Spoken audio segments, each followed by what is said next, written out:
Perfecto. Bueno, en el día de la fecha vamos a presentar la charla de ecocardiografía en procedimientos endovasculares, en hemodinamia básicamente. Y le queríamos agradecer a la doctora Sofía Garófalo. Sabemos que Sofía es cardióloga, está en el segundo año del Fellow de Imágenes Cardiovasculares. Y después el doctor Ignacio Cialini, también cardiólogo, es staff de la parte de hemodinamia del hospital privado y ellos nos van a brindar esta charla, así que les agradecemos a ambos por su participación. Sofi va a dar la parte teórica, va a comenzar y después Nacho nos va a ir dando algunos casos clínicos y nos va a ir diciendo un poquito las indicaciones respecto a esto y los tips que necesita un poco en hemodinamia también para la guía de los procedimientos. Así que Sofi, si querés comenzar, adelante.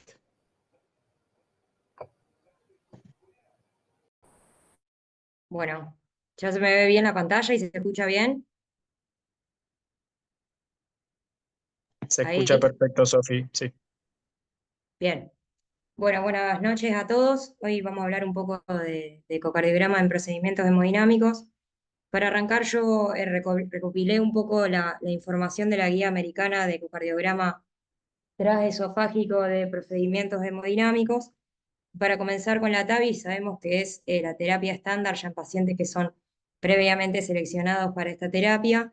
Y el ecocardiograma tiene utilidad en el intra y postprocedimiento. Sabemos que la tomografía axial computada tiene ya indicación en el preprocedimiento, pero en el caso de que esté contraindicada, bueno, tiene una utilidad en este caso. Para comenzar, en la vista medioesofágica a nivel de eje corto, a nivel más o menos 40-60 grados, podemos ver la válvula en eje corto. La primera columna que está acá, se ve la válvula, digamos, para poder caracterizar la válvula, es el número de las valvas, si está esclerosada, si está estenosada, poder evaluar la apertura y el cierre. La segunda columna, en el caso de que pudiéramos contar con ecocardiograma 3D, sería un buen complemento, digamos, para la mejor caracterización de la misma. Y la tercera columna, siempre acompañar la evaluación funcional en el caso, por ejemplo, si tuviera insuficiencia aórtica concomitante.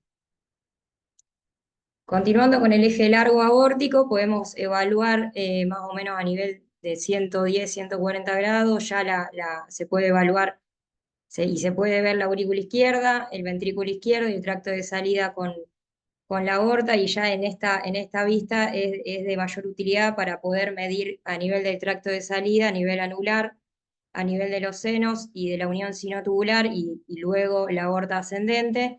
Si tuviéramos la posibilidad, obviamente, de contar con un eco 3D para una mejor caracterización y en este caso evaluar si hay insuficiencia aórtica, como lo muestra la imagen con la vena contracta y la relación del ancho con el diámetro del tracto de salida. Esta es una imagen más centrada en la cual es lo que nosotros evaluamos para la caracterización de la estenosis aórtica y un poco lo que hemodinamia necesita para la TAVI. Se puede ver acá bueno, con el diámetro a nivel del tracto de salida, a nivel de los senos de borde interno a borde interno y a nivel de la unión sinotubular. Y este puntito amarillo lo que muestra es la zona de coaptación para poder medir también la distancia con el diámetro anular.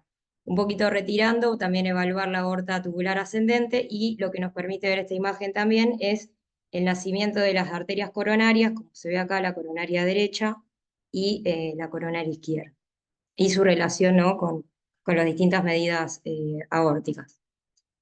Una imagen y una vista que no es tan común hacer es el transgástrico profundo, que no se suele hacer en la práctica diaria, pero lo que sí tiene una buena utilidad para la alineación con los flujos, para la buena cuantificación de gradiente, como se ve en la primera imagen. ¿Qué se evalúa en el postprocedimiento inmediato o en el periprocedimiento? Fundamentalmente en el eje corto, evaluar si hay leak perivalvular y su cuantificación, evaluar siempre los gradientes valvulares post-TAVI y si queda algún derrame pericárdico remanente y qué grado, digamos, de derrame tiene el paciente. Esta es una clasificación que propuso Pivarot en el año 2015, que además de los criterios hemodinámicos, propuso varias características para evaluar el leak y la insuficiencia valvular post-procedimiento, en el cual, bueno, ve si la válvula está estenosada, ve la extensión y el ancho del jet, si tiene múltiples jet, la vena contracta, la densidad del jet, la evaluación con el tiempo de mi presión y, fundamentalmente, en el eje corto, evaluar a nivel de la extensión circunferencial. Si tiene menor al 10% de la válvula total, se podría clasificar como leve, y si ya tiene más de un 30% como severa. En cuanto a la evaluación de la orejuela izquierda, sabemos que hay 4 tipos de forma de orejuela izquierda: la de manga de viento, la de ala de pollo, la de brócoli o la de coliflor, y la de cactus. Y para el protocolo de la evaluación de la orejuela izquierda, primero identificar la morfología y su función, identificar el número y lóbulos y la ubicación de lóbulos accesorios, y previo a las medidas siempre evaluar la generalidad y el contenido de la orejuela izquierda, si es una orejuela que está libre, si es una orejuela que tiene smoke, barro, o si evaluar siempre la presencia de trombos en su interior, y luego ya continuar con las mediciones a nivel del cuello, cuerpo, apex, primero de los planos estándares, y después las imágenes de estructuras adyacentes, como ser aurícula izquierda, derecha, el septum interauricular, las venas pulmonares y la válvula mitral. Y siempre evaluar el septum interauricular para evaluar si el paciente tiene ASIA o tiene FOB. Esto es lo que propone la guía: siempre ubicar la orejuela izquierda, centrarla en el medio de la imagen y a partir de ahí evaluarla en todos los grados que sea posible, de 0 a 135 grados. Ellos lo que proponen es de 0, 45, 90 y 135 grados, como lo muestra la imagen. Estos son ejemplos de distintos planos y sus medidas correspondientes, y además de eso, lo que se puede visualizar también es su relación con la circunfleja, que es una medida para luego que le sirve también a los hemodinamistas, y una medida importante para realizar este tipo de medidas. Si se contara con ecocardiograma 3D, siempre contar con esto por una mejor caracterización de la orejuela, y siempre medir, digamos, las velocidades en su interior. Estas son las medidas en todos los grados propuestos. Lo que divide la guía depende del dispositivo, si es con disco o sin disco. En la parte de arriba es sin disco, en la cual proponen que las medidas son desde el origen de la circunfleja a 2 milímetros por debajo del tip de la válvula pulmonar izquierda.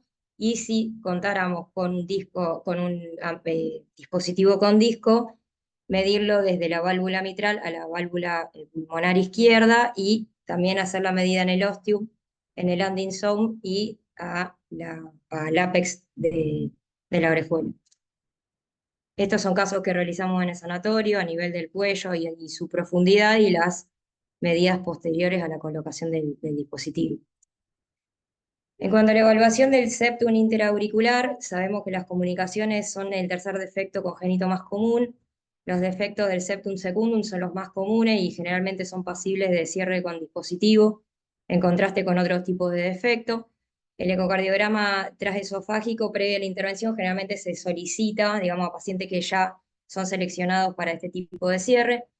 El FOB puede persistir en la edad adulta. Sabemos que 1 de 4 pacientes puede llegar a tener la persistencia de FOB en la adultez, con una apertura del septum primum y el septum secundum en la cara anterosuperior de la fosa oval, y las comunicaciones interauriculares pueden ser únicos o múltiples dentro del septum primum, con un septum secundum bien formado o que esté íntegro.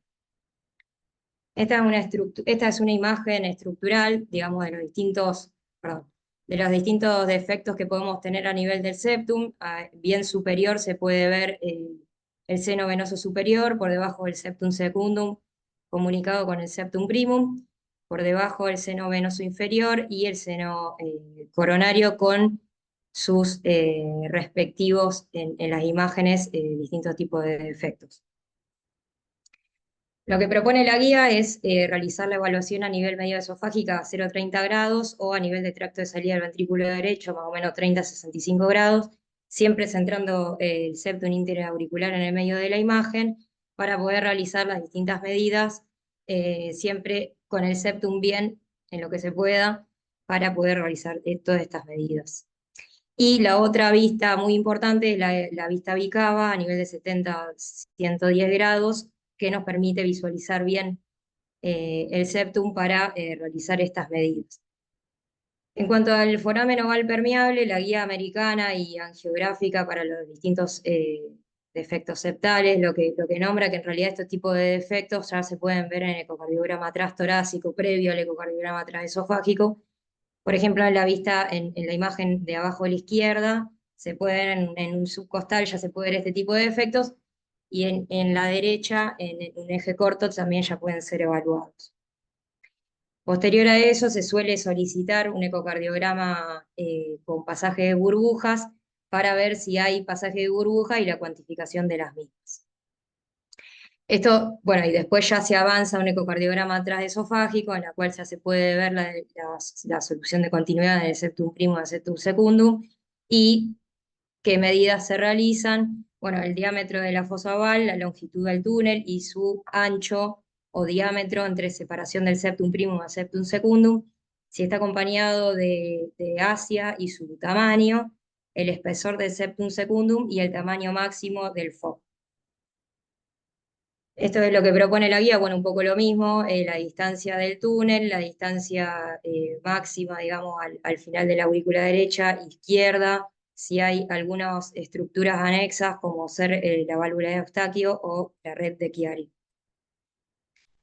Estos son casos que también se hicieron en el sanatorio, en lo cual se puede acá visualizar la distancia máxima, la distancia de separación entre el septum primum y el nostrum secundum, y lo que se hace también en el periprocedimiento es un poco guiar a los hemodinamistas para la colocación del dispositivo.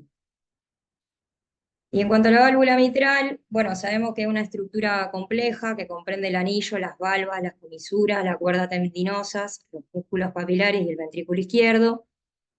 Esta estructura se suele decir que tiene una forma de silla de montar, y se han propuesto dos esquemas de clasificación. La primera es la de Carpentier, que se ve en la imagen, y la segunda una modificada que la divide en lateral y media, como AL2, A2L y B2L, y A2M, y bueno, o sea, medial y lateral.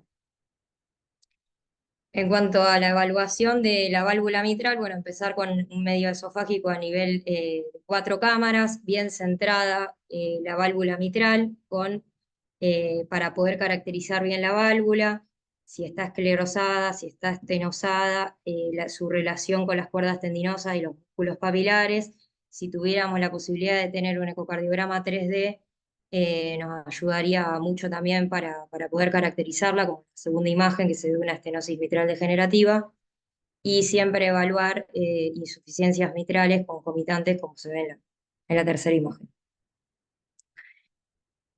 En el dos cámaras, a nivel de 50 a 70 grados, bueno, evaluar, digamos, a nivel de A2, la valva anterior y la valva posterior, y en la valva posterior, P3 en el caso de que sea izquierdo, o P1 derecho, y su relación con las cuerdas tendinosas, músculos papilares, en este caso para ver si hay válvula flail o si hay prolapso de válvula mitral.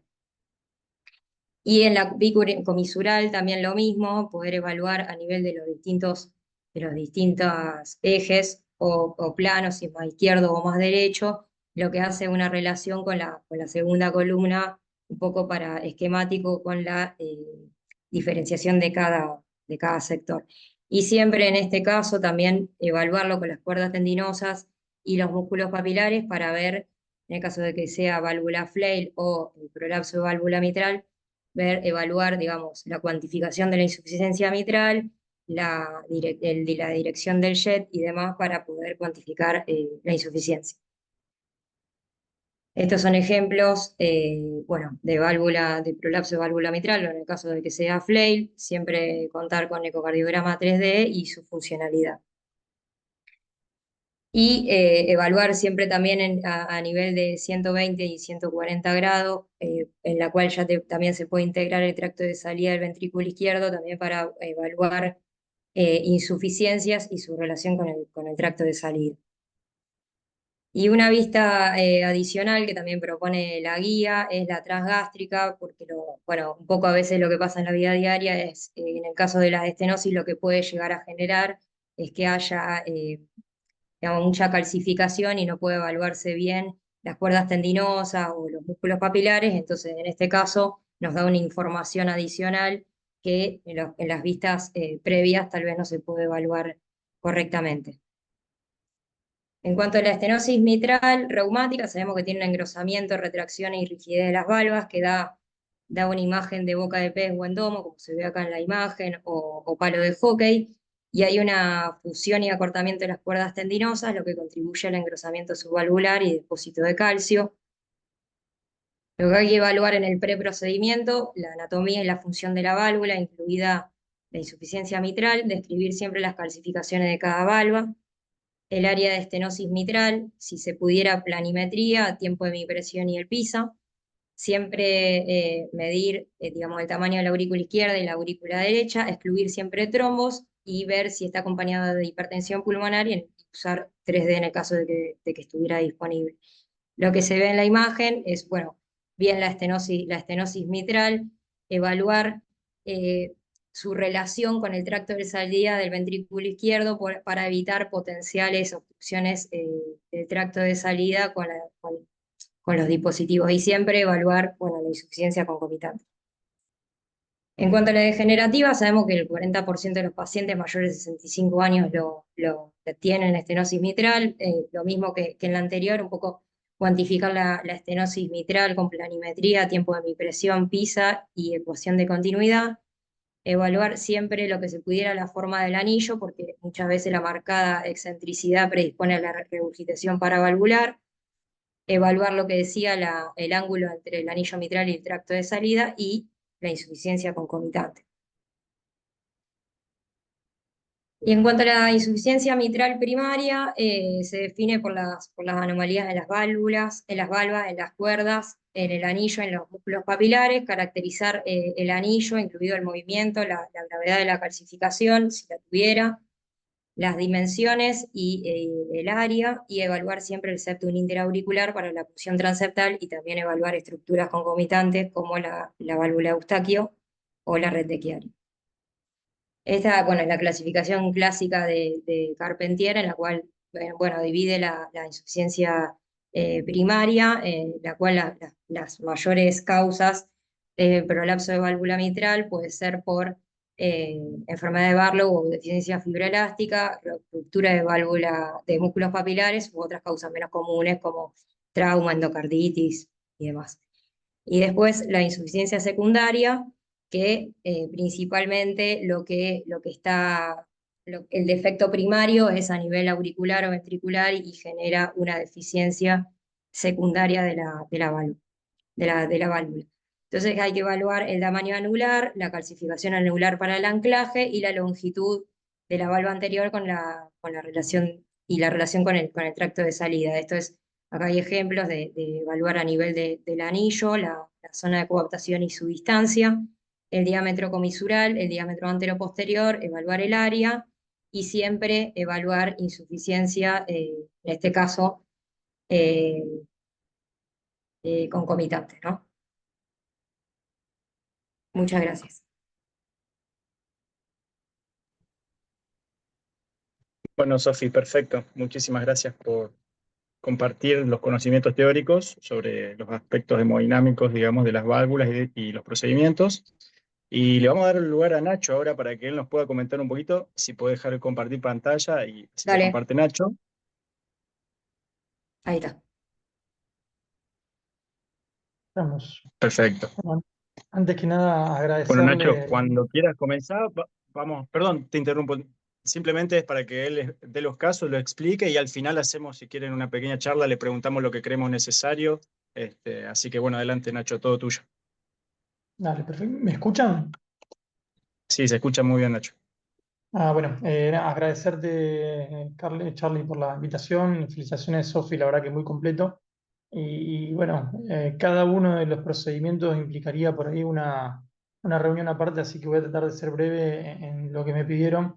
Hablar un poco de la indicación y mostrar algunos ejemplos algunos ejemplos y, bueno, puntualizar algunos conceptos que tenemos que evaluar. Empezando desde lo primero, la TAVI. A ver, todos sabemos ya, digamos, este fue un metaanálisis que se publicó hace un tiempo, en el 2019, donde se comparó todos los estudios randomizados en diferentes estratos de riesgo, intermedio, bajo o alto riesgo. El perfil de TAVI es diferente y se asoció a menos complicaciones de muerte, stroke, injuria renal, etcétera, a costa de un aumento de la tasa de marcapasos, una injuria vascular y insuficiencia valvular, pero en definitiva, digamos, como en puntos duros fue superior y sobre todo ya con un seguimiento de 10 años en este estudio del Notion, donde no solamente la válvula duró lo mismo, sino que hubo menos deterioro estructural valvular comparado con las válvulas quirúrgicas. Hoy se ha expandido la indicación de la TAVI y ya en principio, digamos, se trata de no depender exclusivamente del riesgo quirúrgico para tomar una decisión, y la idea por ahí es un punto de corte que depende por ahí las guías. En general, más de 75 años para guías europeas, más de 80 para guías americanas o pacientes de alto riesgo quirúrgico.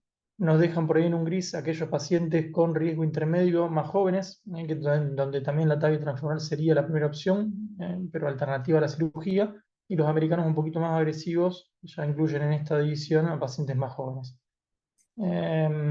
Estos son guías también americanas, en realidad digamos, latinoamericanas, que es importante, donde también ya, digamos, uno debería considerar en pacientes mayores de 75 años la TAVI transfemoral por sobre la cirugía, independientemente del riesgo quirúrgico. Si nos vamos concretamente a la evaluación por imágenes, ya hoy la tomografía ha desplazado en este caso a la ecografía. Recuerden que los primeros implantes de TAVI fueron a partir del 2002 y bueno, los primeros 10 años, todas las mediciones y la evaluación, incluso en el procedimiento, eran con guía transesofágico, y se está tendiendo a hacer procedimientos mínimamente invasivos, con sedación consciente, y la tomografía ha demostrado, digamos, una mejor reproducibilidad. Digamos, en general, el transesofágico, sobre todo cuando es en 2 dimensiones, suele infraestimar el diámetro, ¿sí?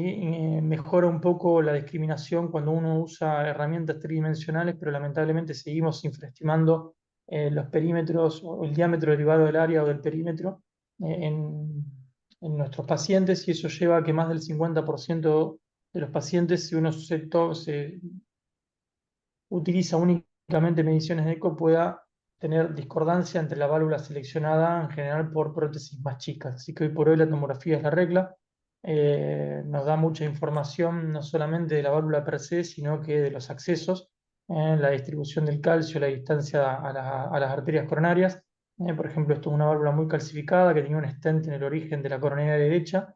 Esto nos permite también elegir qué tipo de prótesis. Este paciente también tenía un rama derecha, así que elegimos una válvula balón expandible que se asocia a menos compromiso de ostium, que tiene una pollera más corta, un stent frame más corto, y se asocia también a menos riesgo de marcapasos. Esta es una válvula balón expandible Hindú MyValve que anda bastante bien. Fíjense el calcio que hay. Y también puedes, digamos, la tomografía nos agrega qué tan horizontal o no está la aorta, digamos, para poder elegir prótesis que se permitan adaptar a esto. Esta es una válvula autoexpandible que tiene una forma diferente de las convencionales. Se abre de arriba hacia abajo, se abre primero, perdón, la corona superior y los arcos estabilizadores para centralizarla, y fíjense lo acostada que queda la aorta. Obviamente que esto no quita la importancia de la ecografía, ya que es fundamental a la hora del diagnóstico.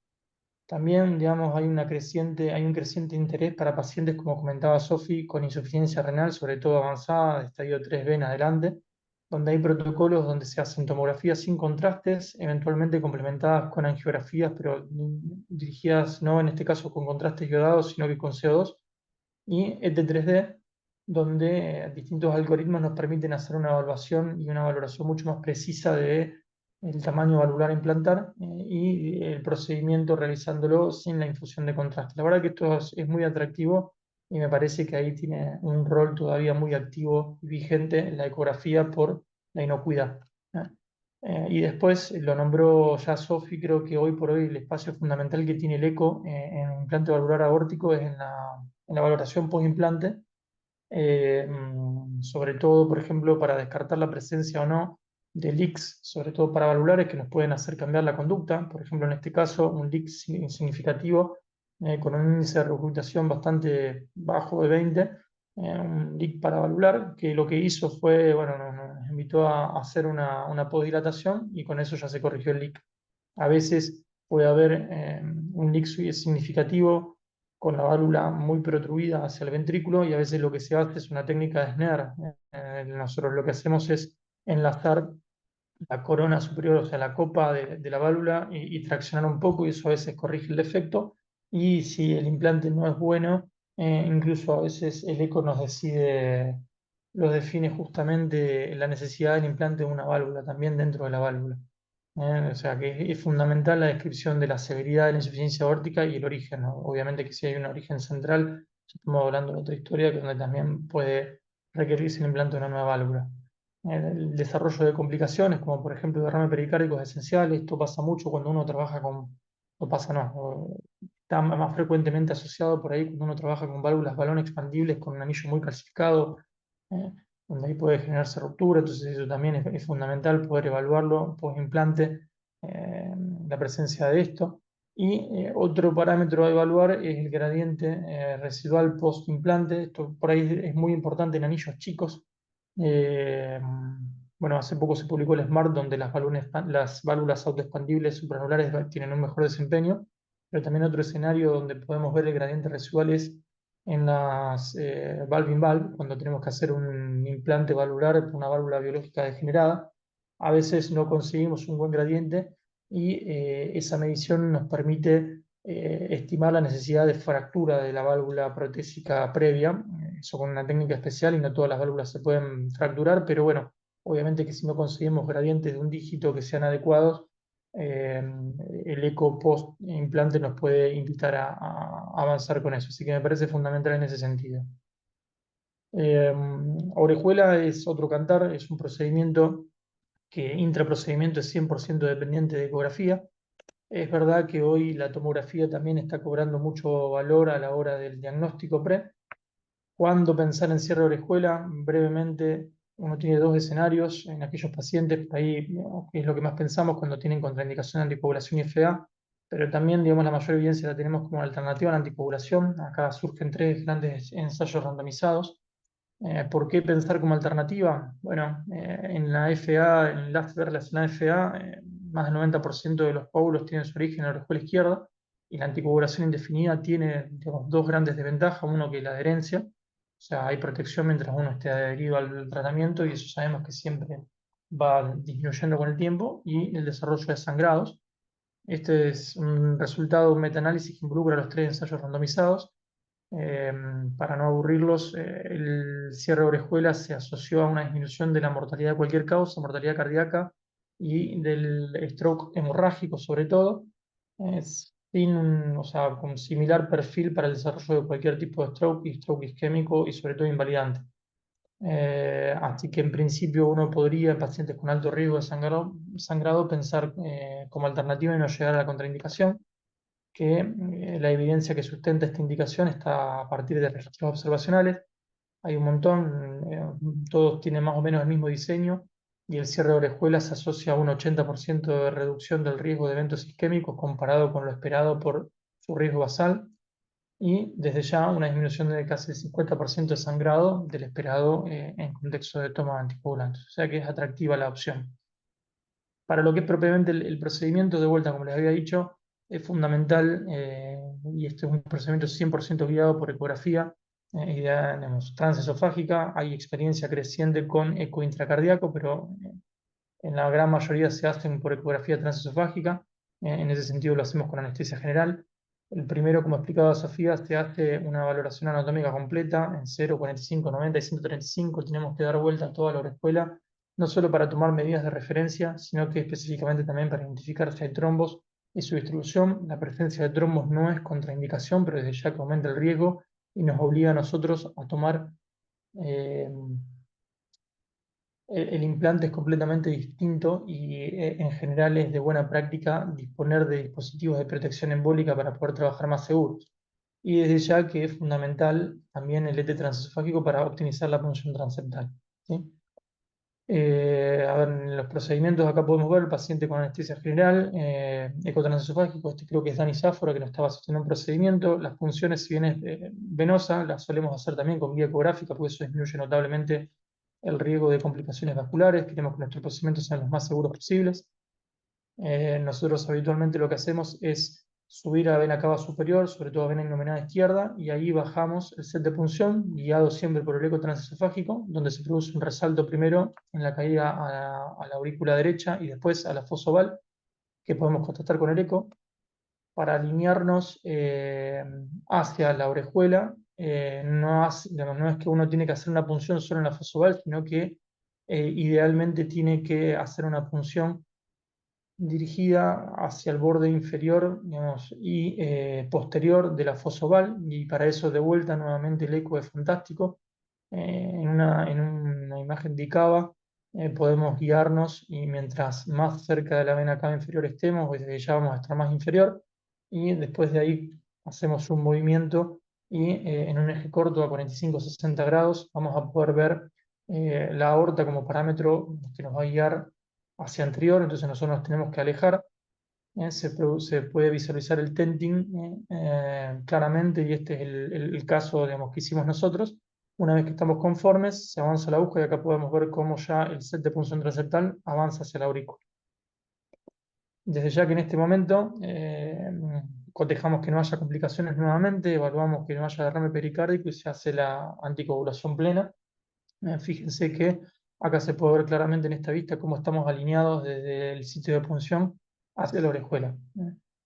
Eh, Normalmente lo que hacemos es, primero, porque la estructura de la orejuela es muy frágil, nos introducimos a la vena superior izquierda, y desde allí, digamos, subimos el delivery system, medimos, muy importante, las presiones de la aurícula izquierda, porque normalmente estos pacientes vienen en ayunas, están descargados, y sabemos que el tamaño de la orejuela varía, entonces queremos llevar siempre las presiones de la aurícula izquierda a 12, y acá nuevamente hacemos las mediciones, como me explicó Sofi.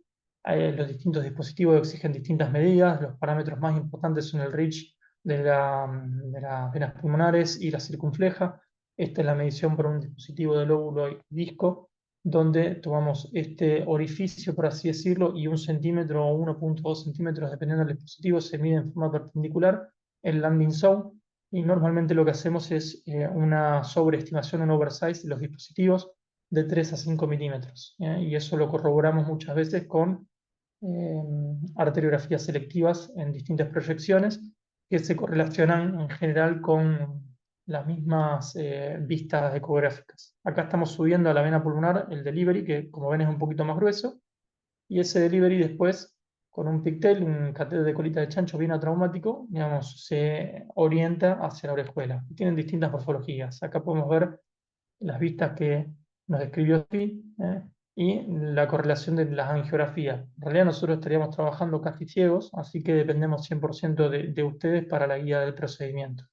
Es fundamental conseguir una coaxialidad de los catéteres con la anatomía de la orejuela. Esas orejuelas chicken wing que tienen un cuello corto y que después son muy complejas a veces de resolver, así que es fundamental la guía con ustedes. Una vez que ya estamos dentro de la orejuela, hoy los dispositivos son mucho más amigables.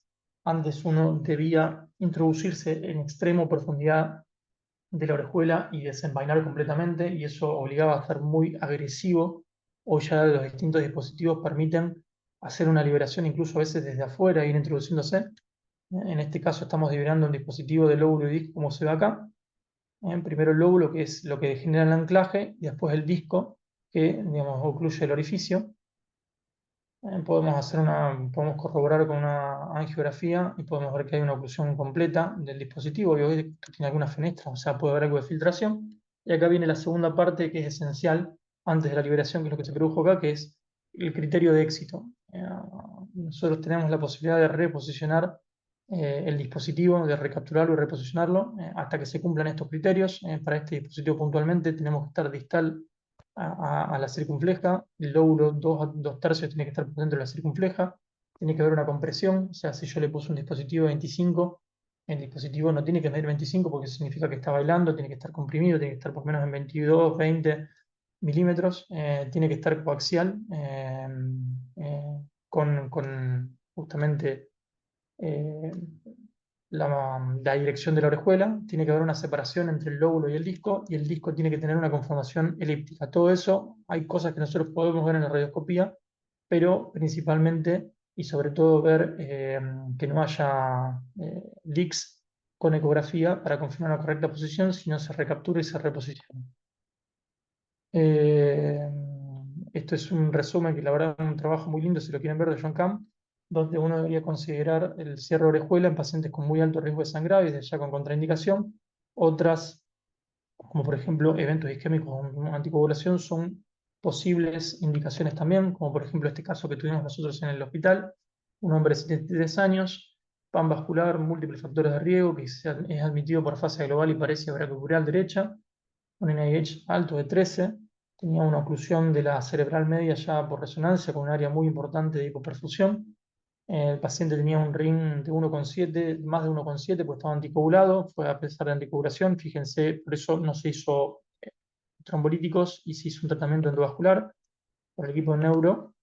Fíjense que se hizo una trombectomía con reperfusión exitosa y se pudo lograr de alta sin ninguna secuela neurológica, en este caso con dabigatran. Pero a los 20 días un nuevo episodio embólico, múltiples imágenes embólicas nuevas en el sistema nervioso central, incluso una embolia con trombosis de la arteria umbral, nos obligó a juntarnos en nuestro team neurovascular y definimos que era un candidato a cierre de orejuela por falla del tratamiento.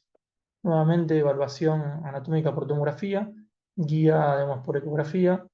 Fíjense cómo se ve claramente ahí la alineación en el eco de la vaina de liberación dentro de la orejuela. Es fundamental, digamos, trabajar en conjunto ecografista y nosotros. Y este es un caso de un dispositivo de un único compuesto, no tiene un disco, que acá se puede ver cómo está por dentro de las circunflejas. Acá se puede medir el grado de compresión y demás. Se hace prueba de estabilidad y si estamos contentos con eso, se hace la liberación. Foramen oval es una técnica por ahí más sencilla. A ver, el objetivo básicamente es nuevamente prevenir un evento cerebrovascular, en este caso para pacientes que tienen ya un episodio de stroke sin un origen claro. Sabemos que la asociación de foramen oval es mucho mayor en esta población. Si bien hay distintas causas de ESUS, o sea, de stroke embólico de origen no determinado, el foramen oval es una causa muy importante y uno debería considerar distintos factores que por ahí se asocian a más riesgo. Hoy las diferentes guías, esta es publicada este año de la Organización Europea de Stroke, recomienda el cierre de foramen oval en pacientes jóvenes de 18 a 60 años cuando hay un stroke, o sea, tiene que haber un stroke y no hay otra causa, pero también en pacientes jóvenes cuando hay stroke, un foramen oval y podría haber alguna otra causa. Aparentemente también con una evidencia de menor calidad habría un beneficio en estos pacientes jóvenes de hacer el cierre de orejuelas. Desde ya que hay dudas en cómo manejarse con pacientes más añosos, y aquí entra el rol de los teams neurovasculares. Como les mostré, hay algunas características anatómicas que ya Sof estuvo describiendo que por ahí están asociadas a mayor riesgo de stroke. Por ejemplo, Jung grande definido por un pasaje de más de 20 burbujas dentro de los 3 latidos, luego la pacificación de la aurícula derecha, el Asia, digamos, como la excursión del septum primum más de 10 milímetros para un lado o para el otro, la presencia de válvula de Eustaquio que por ahí dirige el flujo venoso y los trombos hacia el septum interauricular, o una red de Chiari, digamos, que por ahí puede facilitar trombosis in situ como un mecanismo del stroke. Otro parámetro también que utilizamos muy a menudo es el score de ROP, que es un score que tiene distintas características y que permite estimar la probabilidad de relación causal del foramen oval con el ACV a mayor puntaje, sobre todo cuando es mayor a 7, uno por ahí tendría indicación, y esto lo integramos en un algoritmo donde por ahí pacientes que tienen características de riesgo, un shoot de alto riesgo con un ROPE elevado, bueno, en definitiva pueden ser un candidato a cierre. Cuando es posible o probable, se beneficiarían. Para selección de dispositivos, de vuelta, cada uno de los dispositivos tiene en general su propia forma de medir. Normalmente se usan dispositivos más chicos para foramen oval, no se necesitan dispositivos más grandes como el SIA. Uno puede ser un poco más permisivo con el tema de bordes, salvo, por ejemplo, cuando tengo un septum muy laxo o no hay un aneurisma del septum interauricular, que uno suele trabajar con dispositivos más grandes en ese caso. El procedimiento es muy parecido a lo que ya estuvimos viendo, nuevamente punción guiada con ecografía para disminuir la complicación vascular. Estos son procedimientos que estamos ganando más experiencia con el eco intracardíaco, como en este caso puntualmente. Acá no necesitamos punción transeptal, pasamos por el foramen valvar, que es bastante sencillo. Nos vamos de vuelta a la vena superior pulmonar para poner una cuerda más rígida que nos sirva de puente y se ve cómo está atravesando el septum. Y se hace el deployment del dispositivo, abriendo primero el disco. Acá lo estamos preparando, ahí está el disquito, que hay algunos que vienen montados, otros no, acá lo estamos montando. Y primero se hace la apertura del disco del lado izquierdo y después del lado derecho se corrobora que no haya shunt, que quede, digamos, bien alineado, y una vez que estamos conformes, nuevamente se produce la liberación del dispositivo y se corrobora finalmente el resultado. Ya para finalizar, algunos datos creo yo, el procedimiento que más exige a ustedes como ecografistas, donde el rol es fundamental y el entrenamiento es también muy importante para la sinergia entre el operador y el ecografista. Me reí mucho, Walter García, que es el que más experiencia tiene en esto, nos decía que él quiso ser ecografista para no meterse en líos, y bueno, en realidad en esto son los principales operadores. Todo el procedimiento depende básicamente de los ecografistas. Nosotros nos guiamos mucho en la evaluación de ellos, y no solamente para definir el candidato, sino que en el procedimiento. Si vamos a la indicación, digamos, como explicó Sofía, tenemos dos grandes grupos. Para la insuficiencia mitral orgánica, en general, se reserva para aquellos pacientes que tengan indicación de cirugía, aquellos pacientes sintomáticos en peso funcional 3 o 4 que tengan riesgo quirúrgico alto o prohibitivo, donde haya una anatomía favorable, ¿sí?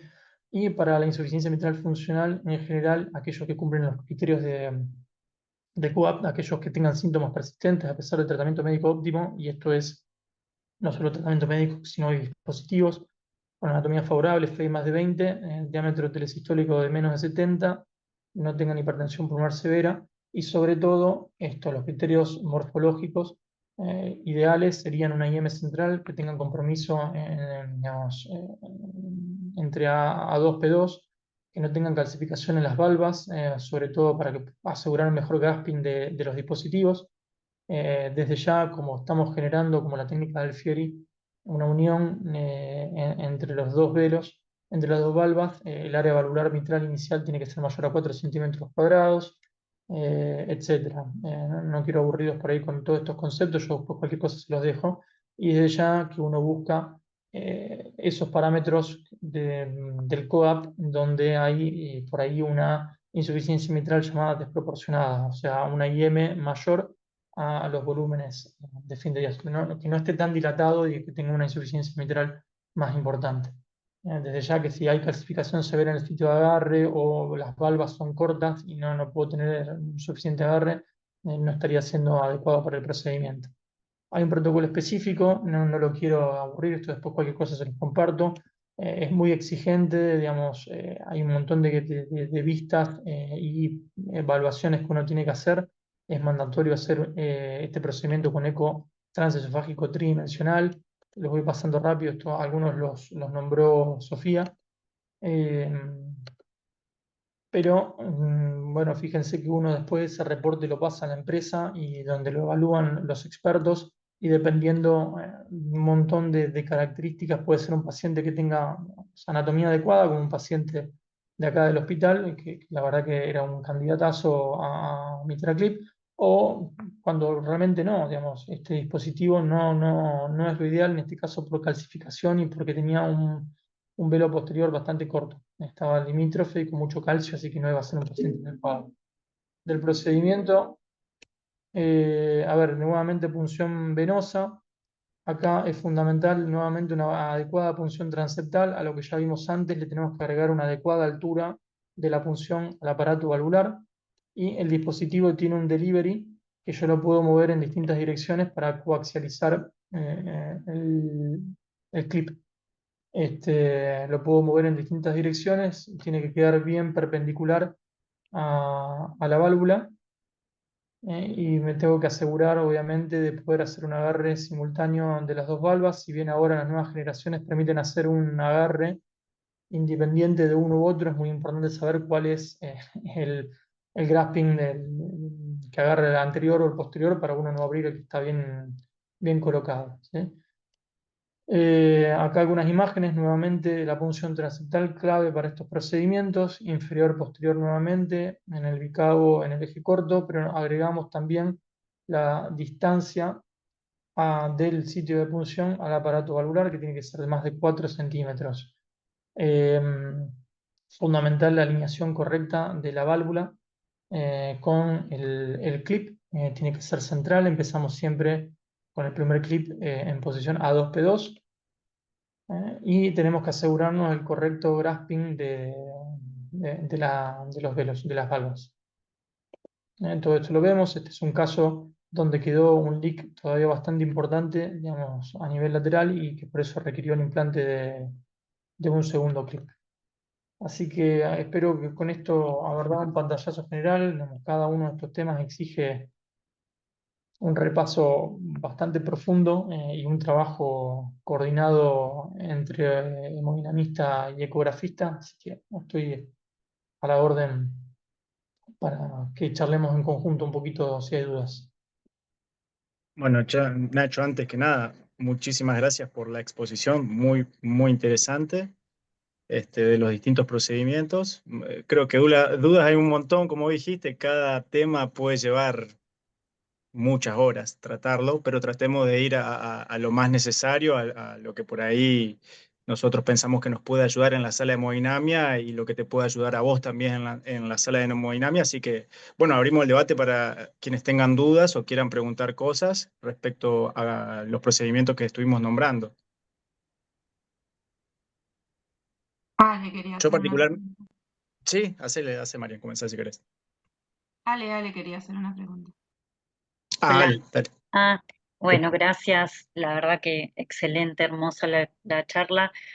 Yo quería preguntar un tema de la TAVI, estenosis aórtica, que muchas veces va combinada con insuficiencia aórtica.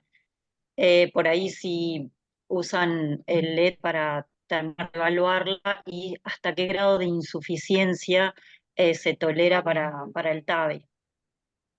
Es una muy buena pregunta.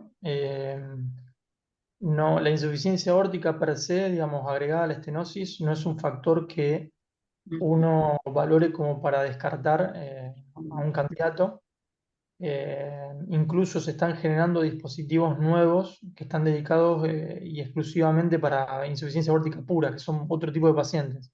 A ver, Bien. si está acompañada de estenosis aórtica, en general no hay grandes problemas, no modificamos tanto la técnica, más allá de que por ahí tengan mayor dilatación de senos, etcétera, de la aorta, etcétera, que pueden a veces volver un poco más complejo el caso, pero tenemos una buena zona de anclaje para la válvula, entonces no nos modifica tanto el procedimiento. Ya sí, si estamos hablando de insuficiencia aórtica pura, hay que tener más precaución porque no vamos a tener esa estructura de anclaje, y puede haber mucho más riesgo de pop-up que la válvula migre. Por eso se están diseñando válvulas nuevas que tengan un anclaje, digamos, propio, o bueno, hay experiencia también con las válvulas balón expandibles para eso. Bien, bueno, bien, gracias. Por favor.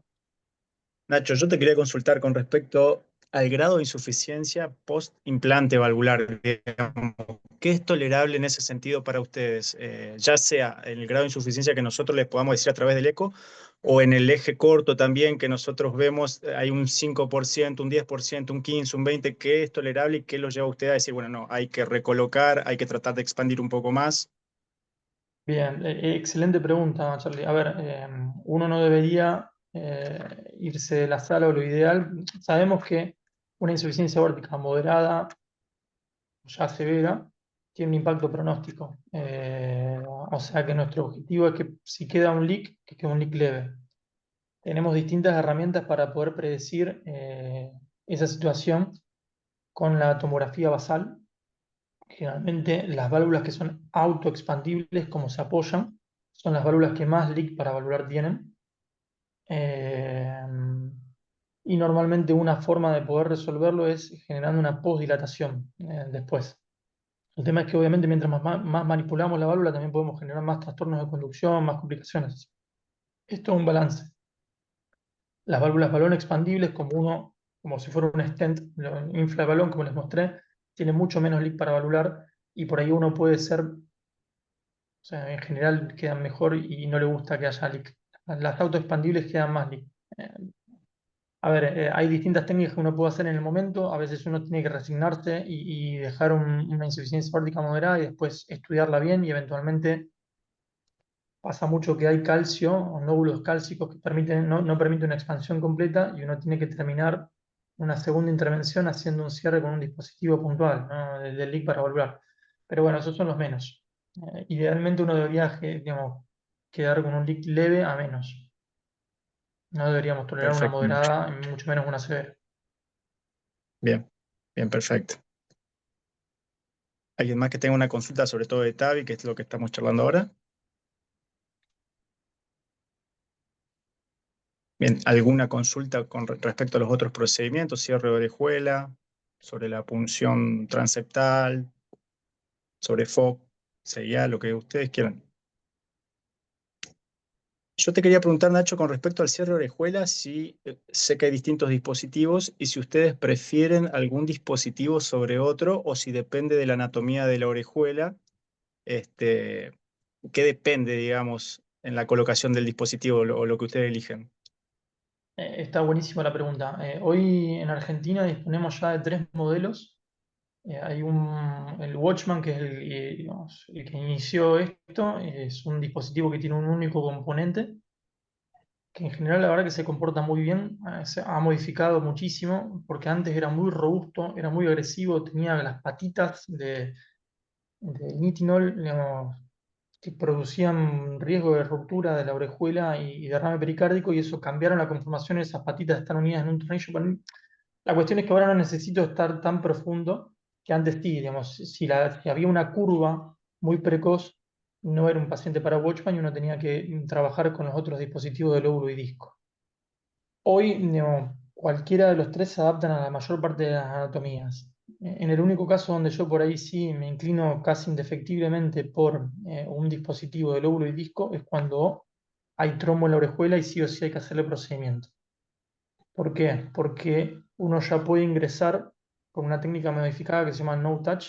En vez de entrar a la orejuela y abrir el dispositivo en la orejuela, lo que se hace es, guiado por ETE, se abre ya el paraguas o gran parte del paraguas en la aurícula y se introduce a la orejuela con el paraguas ya semiabierto. Entonces eso, si hay un trombo que está sobre todo en el fondo, que es los casos donde nos animamos a trabajar, hace que uno ya lo empuje a ese trombo y no lo movilice. Eh, Termina la liberación del paraguas, del lóbulo dentro de la orejuela y ya liberamos el disco para cerrar. Pero en esos casos sí me inclino hacia este otro dispositivo. Perfecto. Y ahí me estás Tenemos, respondiendo a la segunda pregunta que te iba a hacer. ¿Siempre es contraindicación un trombo en orejuela para poner un dispositivo o no siempre y dependiendo del paciente? no siempre, a ver, no hay estudios randomizados ni nada por el estilo. Hoy en general, y nos estamos manejando nosotros, es siempre que entramos a la sala, antes de cualquier tipo de punción, hacemos un ETE. Si no conocíamos que tenía un trombo, digamos, y encontramos un trombo y esto no lo hablamos con la familia, inmediatamente ahí lo cancelamos. Si el paciente tiene posibilidades de anticoagulación, se hace una intensificación de la anticoagulación, 4 semanas a veces, y normalmente ya hacemos el pedido con estos dispositivos que son unos filtros que se colocan para proteger las carótidas, eh, y se hace el implante dependiendo siempre riesgo-beneficio, se habla con la familia, con el paciente, a veces hacemos un ET nuevo a ver si eso resolvió, si sigue estando el trombo, si creemos que es un paciente que no puede hacer intensificación de tratamiento anticoagulante. Bueno, dependiendo de esas cuestiones, se hace con esta técnica modificada, poniendo filtros y con esta técnica de no touch. O sea, por ejemplo, creo que yo les explicaba que normalmente nosotros nos dirigimos hacia la vena pulmonar para poner las cuerdas más rígidas que nos permitan llevar el dispositivo. inadvertidamente, como eso está muy cerca, uno a veces quiere ir a la vena y se mete en la orejuela. Entonces, hasta eso modificamos, y lo que se hace es poner una cuerda que hace un rulo tipo el pigtail, o sea, como un chanchito, que lo dejamos en la aurícula. Entonces, eso no se moviliza y es más grande el rulo que nos entra en la orejuela, nos impide la interacción inadvertida de los trombos que estén ahí en la orejuela, y lo podemos hacer. Podemos hacer. En general, cuando está en el cuerpo de la orejuela o en el fondo. Cuando están en el ostium, es lo menos frecuente, pero está, ahí ya en principio está, sí, ya sería de muy alto riesgo poder manipularlo. ¿Y hay alguna orejuela que vos digas, acá no puedo, no por una presencia de trombo, sino por una presencia de anatomía, digamos, múltiples músculos papilares o algo que diga, esta orejuela no es adecuada para poner un dispositivo? Bueno, es excelente, y eso se la pregunté a gente que tiene mucha más experiencia que yo, y la respuesta de ellos es que prácticamente hoy, con los distintos dispositivos y el agregado de la tomografía, que por ahí también nos permite ya estimar, prácticamente ya no hay orejuela que no se pueda cerrar. Eh, sí, obviamente, digamos, vos nombraste algunas características que son más desafiantes, cuando hay un reach de la pulmonar también más prominente, cuando son multilobuladas, cuando tengo una angulación también muy marcada. eh, Todos son condimentos que agregan complejidad, y a veces uno tiene que sentarse y hablarlo seriamente con el paciente y con el médico que hace la indicación para definir la complejidad del procedimiento, pero en principio no habría, luego de un análisis detallado y seleccionando bien el dispositivo, ya casi no debería haber orejuelas que no se puedan cerrar. Ya incluso están expandiendo los tamaños de los dispositivos, cada vez más chicos, cada vez más grandes, o sea, tengo mucho para poder trabajar. Perfecto, Nacho. Y la última pregunta de mi parte, por lo menos, es con respecto al FOP. Yo sé que primero hay una reunión, porque también depende de neurología y de las indicaciones, mal cierre del foramen oval, pero ¿qué se considera para poder cerrarlo? Por ejemplo, pasaje leve, moderado, severo, que muchas veces hay discrepancia en la gradación que nosotros podemos llegar a hacer, y hasta a ustedes se les dificulta poder encontrar lo que nosotros podemos ver a través del transesofágico. ¿Cuándo decís un FOP sí, por anatomía hablando estrictamente, decimos es severo? ¿O decimos no, bueno, leve, no lo vamos a cerrar, por más que las condiciones clínicas lo den? ¿Tienen algo respecto a eso? No, esto es una discusión que tenemos muy seguido, discusión en el buen sentido, que tenemos muy seguido cada vez que nos reunimos en el team. Seba Benítez es fanático de la evaluación anatómica del foramen oval, y siempre nos brinda información de último momento, bueno, hay distintas características anatómicas, además de las que yo les nombré, de la presencia de red de Chiari, de válvula de Eustaquio, de la Asia, sobre todo Asia es la que más consideramos nosotros, porque sabemos la dificultad que por ahí tiene, o la variabilidad que tiene la medición del tamaño por las burbujas. Él también habla del largo del túnel, como otra cuestión. O sea, son todas cosas que vamos sumando, pero no hay una puntualmente. Y en definitiva, la tendría que elegir aparentemente, porque nos modifica también a nosotros el cierre, es la presencia del Asia. Cuando hay Asia, tenemos que elegir dispositivos más grandes. Bien, bien, perfecto, Nacho. Bueno, ¿alguien más que quiera hacer alguna pregunta, Ignacio? Aprovecharlo en este momento. Sí, ¿qué tal? Ignacio. Hablando de la estructura anatómica en el foramen oval, siempre se le tuvo miedo al septum que está pegado a la aorta, al segmento que está pegado a la aorta, y muchas veces antiguamente se contraindicaba los dispositivos cuando había un septum muy, no me acuerdo las dimensiones, pero que uno hacía contacto con la aorta. ¿Eso actualmente en qué situación se encuentra? A ver, ha habido reportes sobre todo con dispositivos más de mayor tiempo, de erosión y demás, y sí es verdad que uno debería tener cuidado de no generar que el dispositivo se apoye tanto sobre la aorta, o sea que se sigue considerando, pero hoy por suerte disponemos de distintas tecnologías y distintos dispositivos que nos permiten ya eh, adaptarnos a anatomías más desafiantes. Perfecto, perfecto, gracias. ¿Qué tal? Yo quería saber cómo estamos más o menos en el tema de la válvula mitral, porque me parece que eso todavía está ahí en incursión, ¿no? Bueno, a ver, la válvula mitral es un tema. Fíjate que el primer MitraClip que se puso fue en el año 2003. Ujú. El primer TAVI que se hizo fue en el 2002. Un año después nomás, el MitraClip. Fíjense la diferencia en expansión de una práctica a la otra, ¿no? TAVI ya es algo de todos los días. Está súper, digamos, incorporado a las guías, súper difundido, digamos, el espectro del alcance y ya superando incluso la cirugía en algunos aspectos. Y MitraClip está lejos, lejos de ser una práctica, pero uno tiene que entender también que cuando habla de válvula mitral y de patología mitral, es mucho más complejo. Estamos hablando de un componente que no es tan simple como la válvula aórtica, que depende solo de la válvula aórtica. Acá estamos hablando de que está el aparato valvular, el anillo, el miocardio, las cuerdas, los músculos, la misma aurícula. Entonces, el MitraClip, si bien funciona y tiene su nicho, es un nicho muy chico porque la solución es una solución simple, simplemente asegurar mayor coaptación acercando el velo anterior a posterior. Y una Entonces, parte de la solución, no una claro, yo solución. creo que eso explica, digamos, la dificultad que ha tenido para penetrar. Sigue siendo también una práctica muy cara, es mucho más cara que una TAVI, así que eso en Argentina ha dificultado muchísimo también su penetrancia. Y bueno, se nota también la dificultad, digamos, en otorgar un beneficio claro porque se están desarrollando millones de técnicas para reparar la válvula mitral, desde cuerdas, neocuerdas para implante endovascular, Mm. neoanillos eh, para poder hacer una neuroplastia por catéter y válvulas completamente percutáneas.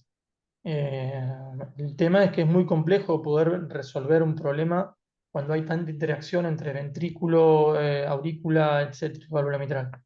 Así que yo creo que nos queda mucha historia todavía por ver y mucho desarrollo. No está nada dicho todavía en la patología mitral. Y en ese aspecto, ¿te parece que es el eco transesofágico 3D, el intracardíaco?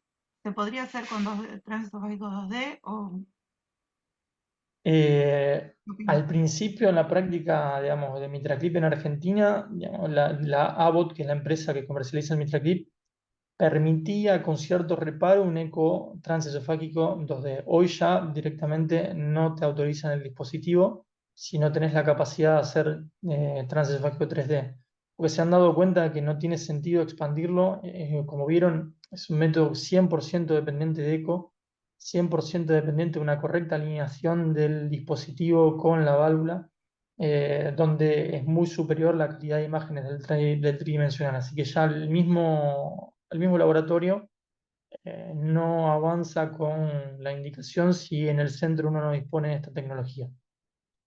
Yo creo que sí estamos creciendo para eco intracardíaco en foramen oval y para cierre de orejuela, pero para mitral, no, no, no, me parece que no, dependemos 100% de ustedes.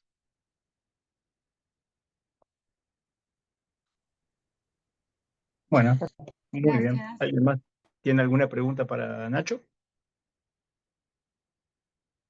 Bueno, Nacho, la verdad que excelente la charla.